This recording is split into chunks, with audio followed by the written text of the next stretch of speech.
look!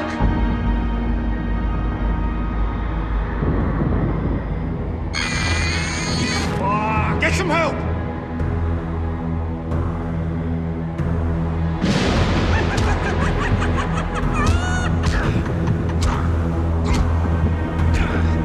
Taking Dr. White down in the psycho section.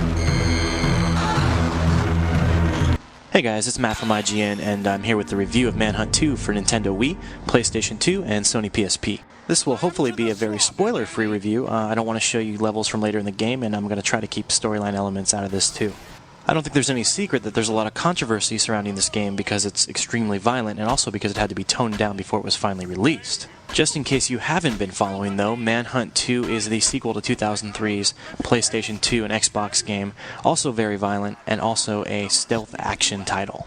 We actually refer to this game around the office as Splatter Cell because it does kind of feel like Splinter Cell in some ways, but it's over-the-top gore all over the place. In Manhunt 2, you take on the role of Danny Lamb, a one-time scientist who has for some reason become involved with the Project, which is this seedy organization whose government funding was pulled because of its horrific experiments. The title really begins when Danny wakes up and discovers himself in an insane asylum, really, and his only ally, this man named Leo Casper. So the two of them go through this asylum and then eventually make their way out into the city beyond. And to do that, a lot of murder has to take place, basically. As I said, Manhunt is coming to PS2, PSP, and Wii. For the purposes of this review, though, we took a look at the Wii version, and so you're going to see that all the footage we have actually shows off the Wii control scheme. That being said, the content is basically the same between all three versions, so if you're a PS2 owner, I think you're still going to get all you need to get out of this video review. To really simplify the process, in Manhunt 2 you run through environments, you find weapons and items, you hide in the shadows, and eventually you sneak up on enemies and murder them in really gruesome fashion. If you played the original Manhunt, the control setup is about the same. An on-screen radar shows you where enemies are and also shows you the radius of your own sound as you move through the environments. If you carelessly run about, enemies will eventually hear you, and sooner or later you'll be forced into melee combat. If you're a smart player though, you will actually sneak. You'll stay to the shadows, and that'll get you the jump on enemies.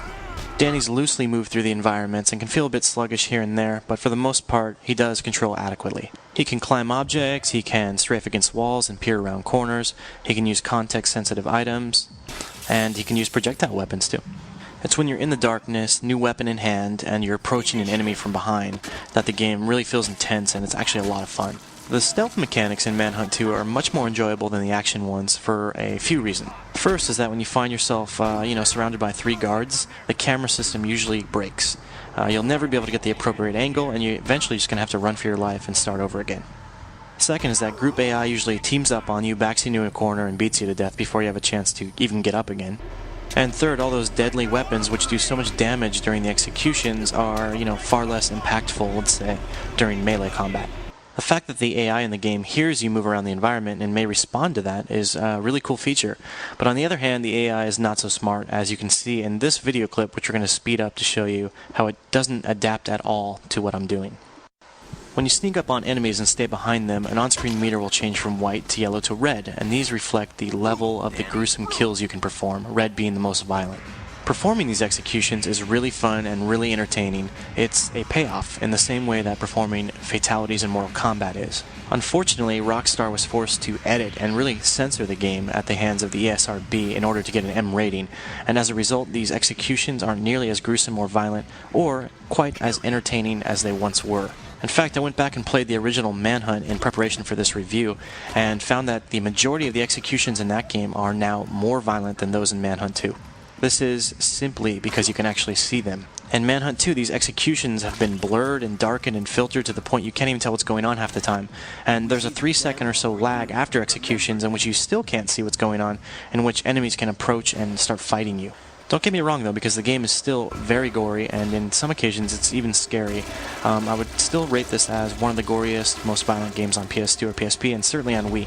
To top everything off, Manhunt 2 features a storyline and an atmosphere that goes a little extra. You've got characters with smart voice work, and a wide variety of environments to explore, not to mention, like I said, some real scares here and there in addition to the gore. Plus, the storyline is not quite as predictable as you might think. Clearly, Manhunt 2 is not a perfect game, but it is a good one, and if you're looking for something a little darker and a little grittier, particularly on Wii, where we don't see a lot of those games just yet, I would definitely recommend you check it out.